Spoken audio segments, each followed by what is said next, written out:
Habakkuk chapter 1. The oracle that Habakkuk the prophet saw.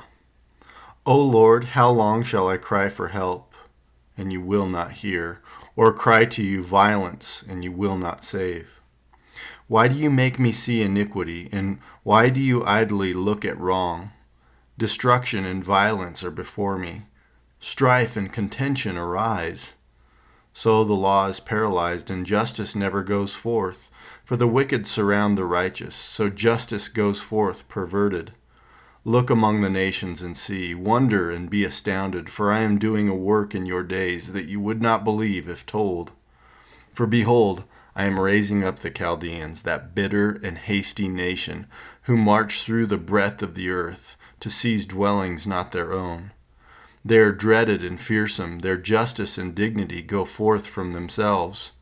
Their horses are swifter than leopards, more fierce than the evening wolves. Their horsemen press proudly on.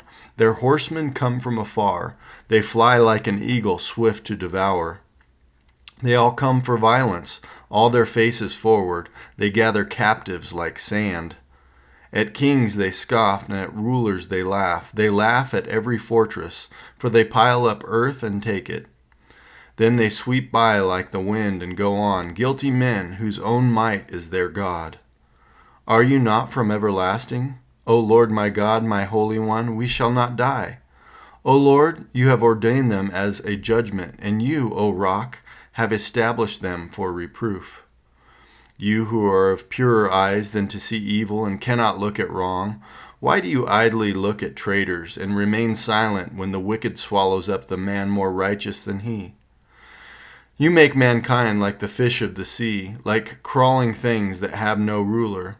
He brings all of them up with a hook. He drags them out with his net. He gathers them in his dragnet, so he rejoices and is glad.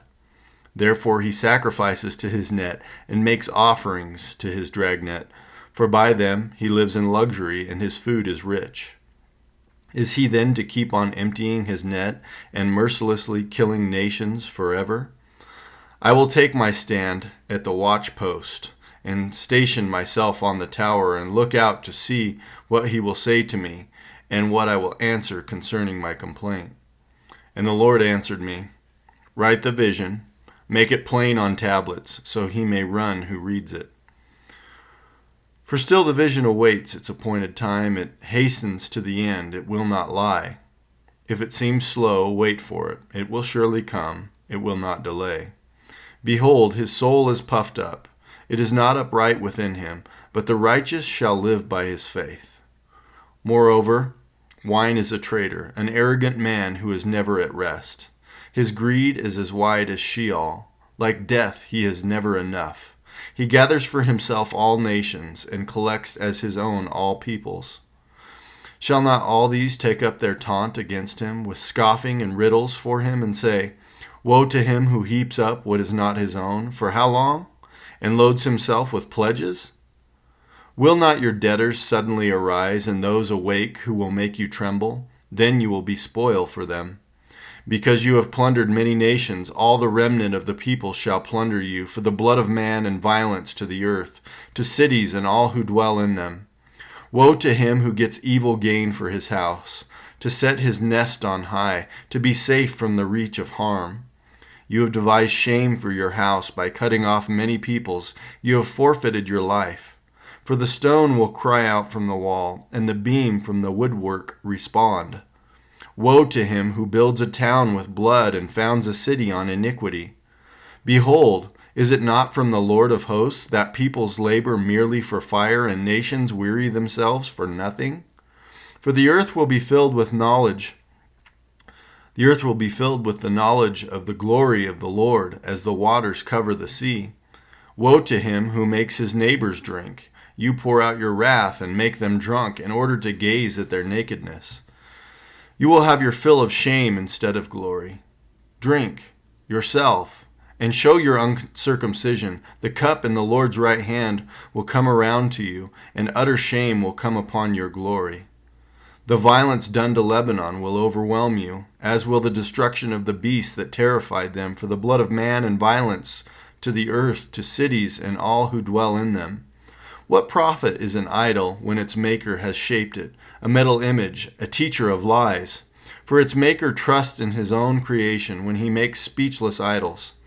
Woe to him who says to a wooden thing, awake, to a silent stone, arise. Can this teach? Behold, it is overlaid with gold and silver, and there is no breath at all in it. But the Lord is in his holy temple. Let all the earth keep silence before him. Habakkuk chapter 3.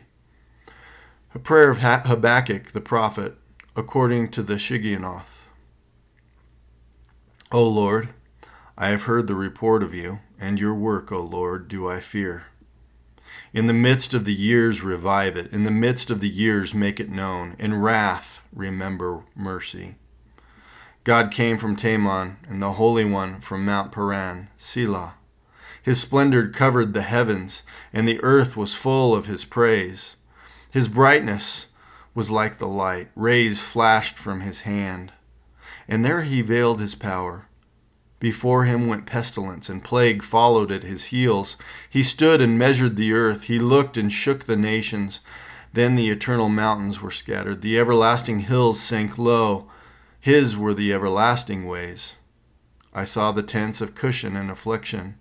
The curtains of the land of Midian did tremble. Was your wrath against the rivers, O Lord? Was your anger against the rivers, or your indignation against the sea, when you rode on your horses, on your chariot of salvation? You stripped the sheath from your bow, calling for many arrows. Selah. You split the earth with rivers. The mountains saw you and writhed. The raging waters swept on. The deep gave forth its voice. It lifted its hands on high. The sun and moon stood still in their place, at the light of your arrows as they sped, at the flash of your glittering spear. You marched through the earth in fury. You threshed the nations in anger. You went out for the salvation of your people, for the salvation of your anointed. You crushed the head of the house of the wicked, laying him bare from thigh to neck. Selah. You pierced with his own arrows the heads of his warriors, who came like a whirlwind to scatter me, rejoicing as if to devour the poor in secret. You trampled the sea with your horses, the surging of mighty waters. I hear, and my body trembles. My lips quiver at the sound. Rottenness enters into my bones. My legs tremble beneath me. Yet I will quietly wait for the day of trouble, to come upon people who invade us. Though the fig tree should not blossom, nor fruit be on the vines, the produce of the olive fail, and the fields yield no food, the flock be cut off from the fold, and there be no herd in the stalls, yet I will rejoice in the Lord. I will take joy in the God of my salvation. God, the Lord, is my strength. He makes my feet like the deer's. He makes me tread on my high places. To the choir master, with stringed instruments. Psalm 133, a song of ascents, of David. Behold, how good and pleasant it is when brothers dwell in unity. It is like the precious oil on the head, running down on the beard of Aaron, running down on the collar of his robes. It is like the dew of Hermon, which falls on the mountains of Zion, for there the Lord has commanded the blessing, life evermore.